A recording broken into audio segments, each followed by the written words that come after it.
Hello, Ali. Hi. Yesterday was your birthday, so did you make any birthday resolutions?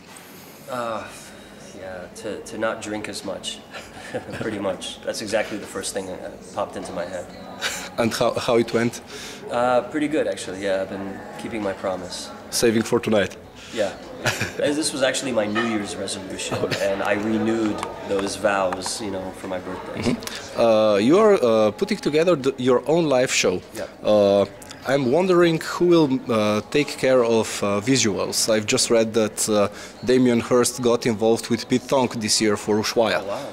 Yeah. That's amazing to hear. I have an incredible visual design, graphic design company that I work with called Human Studio, based out of Sheffield. And we've been working together for a very long time when some of the guys used to be a part of Designers Republic. Designers Republic, as many people know, used to do all the warp artwork and stuff.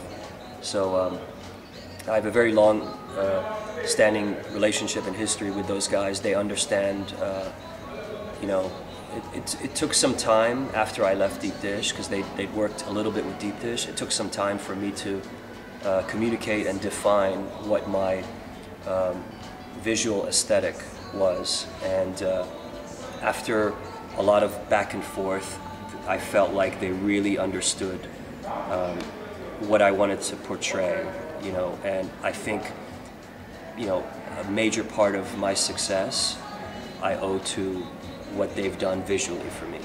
I think the visual medium that they've created for me as a platform to launch the kind of music that I've launched over the years, I think it's been instrumental in maybe making it as well received as it has been. When do you plan to start these live shows? Hopefully next year. That's the plan. Let's see if I can keep my promise to myself. One of the things from this week, Miss Kitty released her new single with Mark Hull. Oh, is it out now? At least I got it as a promo. So, okay, yeah, yeah, everyone's getting it as a promo right now. And we are speaking about this because you are one of the remixers. Yeah, yeah. Well, you know, it was funny because, like, I was in LA working with my engineer who recently moved there, and we had just finished a project, and we had a few days, like maybe 2 days left before I had to fly back home.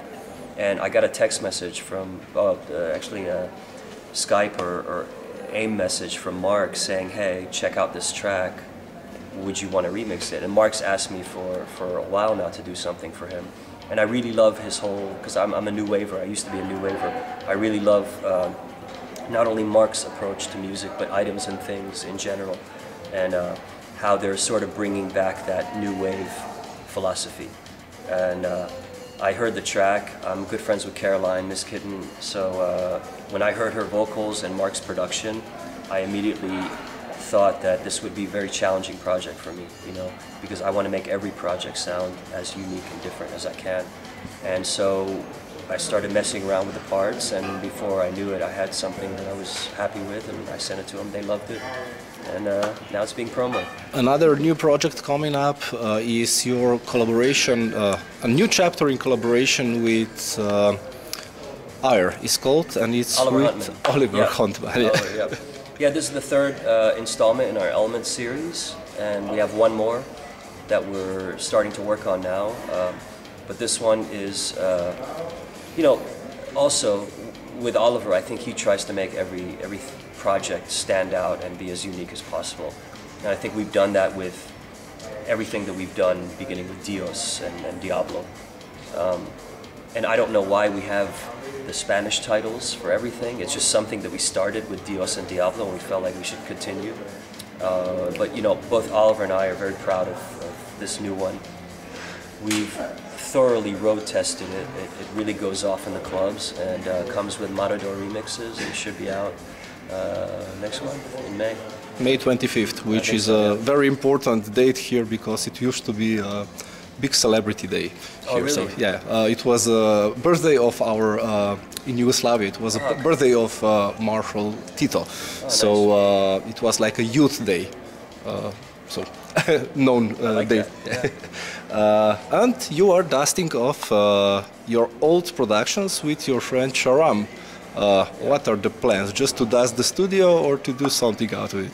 Yeah, right now we're just digitizing all of the old DAT tapes that we have, and we have like a massive vault of old DAT tapes, and you know, we're in the process of putting together a very comprehensive storybook of Deep Dish and everything that we've done, all the side projects, some of the early solo work that I did, some things that he's done.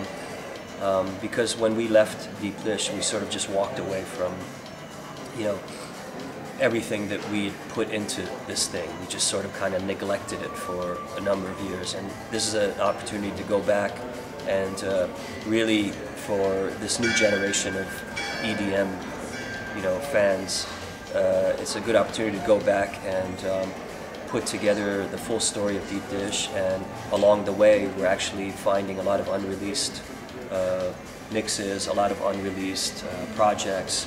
So the whole package is going to be spiced with a lot of things that the regular Deep Dish fans have never heard before. Can we speak about the date? No date yet. It's like, it's, you know, if you can think of like, you know, every DAT tape has maybe like 10 or 12 versions of one song, which back then, when we had Pro Tools technology, when it first came out, we would run all these different versions through the mixing desk live onto a DAT tape, and then we would load it all into the computer and then edit together like all the best parts of everything. So we have all these crazy versions of all these songs that take forever to digitize because they have to be recorded in real time. So it's a very time-consuming process. Sideac and Bullet are next to a lot of amazing young talents. Who are your secret weapons for this summer? This summer, well, I'm still, you know, getting behind Carlo Leo, the Junkies, Shaded. These are the three sort of main guys that I'm really focusing on. Carlo, obviously, you know, his career has taken off over the last couple of years. There's another artist named Nastia out of the Ukraine, a female artist who's absolutely amazing. And you know, the release schedule is full until February of next year, so we have so many surprises in store for the fans. Lots of, you know, and my whole thing is it's very easy to release music by established artists, but my thing is trying to expose you know, people that I think are extremely talented, trying to develop their career, trying to give them the same opportunities that I was given, you know, Sharam and I were given early in our career. If we didn't have the support from people like Danny Teneglia and Carl Craig in the beginning, then we wouldn't be where we are. And I feel like it's my duty to return the favor somehow with some of these younger artists. Next step here in the region is your performance at the Barakut Festival in Zrče between 10th and 17th of August. Yeah. What should we expect from you? This will be a full summer experience by the seaside. Yeah, I have no idea. You know, I hear it's going to be very beautiful. Like the location is going to be very beautiful. So, you know, whenever I'm playing, I'm always influenced by the architecture or the landscape of wherever I'm playing. So I guess you know, we'll have to wait and see. As much as I like to prepare for every set, once I actually get to the venue or get to the outdoor festival, whatever, you know, what I decide to play changes completely. And you are. Sneeze. Okay, and you are going back to Ibiza with Richie Houghton at Enter, if I'm right. Any special plans for that? Yeah, doing a series of dates for Richie, for Cox, for Cocoon, for Circo Loco, and it's been, you know, also for Loco Dice. We're working on a date for his new night. It's been tell us something interesting about him, because we are hosting him next weekend. About Loco Dice? Yeah. Well, you know, we're hosting him at Ambasada Gavioli. Really? Yeah. Oh, that's great. I've known Dice for a very long time. And the thing that I love and appreciate about Loco Dice that I think many of the fans out there don't understand is I come from hip-hop as well, and Dice comes from hip-hop. So I understand Dice's approach and his style towards techno and house and tribal, whatever. It comes from a very deeply rooted sort of hip-hop place. you can hear it. You know, I don't know if everyone can hear it, but I see a direct connection. And for me, it's always a pleasure and a joy, and very, you know, it influences and it inspires, you know, me to also try to reconnect with my hip hop roots. I see that it was not coincidence that Ribcage was the first release on Desolate, his label. Yeah, yeah. I sometimes forget that. You know, like,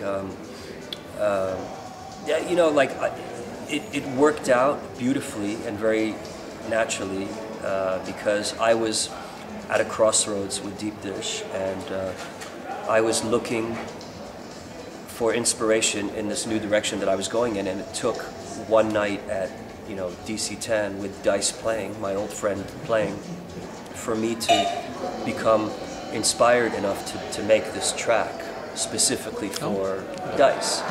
And the fact that he responded so well to it and he released it, and it became, you know, the maiden voyage and the Desolate story is a very proud accomplishment. Let's finish with Sake. You like Sake, Yeah. and I see that it become a common thing among techno DJs, especially because Dave Clark likes it, Capriati likes it. The first one I've I don't noticed. think anybody likes it as much as Richie and I, but yeah. I wanted to mention that the first one I've noticed was Richie. Why Sake? The whole culture or just the drink? Yeah, and, you know, people gravitate towards different things for a variety of reasons. I think with Richie and I, we fell in love maybe first and foremost with Japanese culture, and then Japanese cuisine, and eventually, you know, Japanese alcohol. You know, we just felt some sort of a connection. You know, with everything that I do, with everything that Richie does, with everything that a lot of true artists do, they have to feel a symbiotic connection to it all. Otherwise, it's not relevant for us necessarily, and it's not inspiring, and it doesn't fuel what we do and what we're about. You know, sake gives us that energy, I guess, that we need in the clubs to do what we do, and it's a great drink. Thank you very much. Yeah.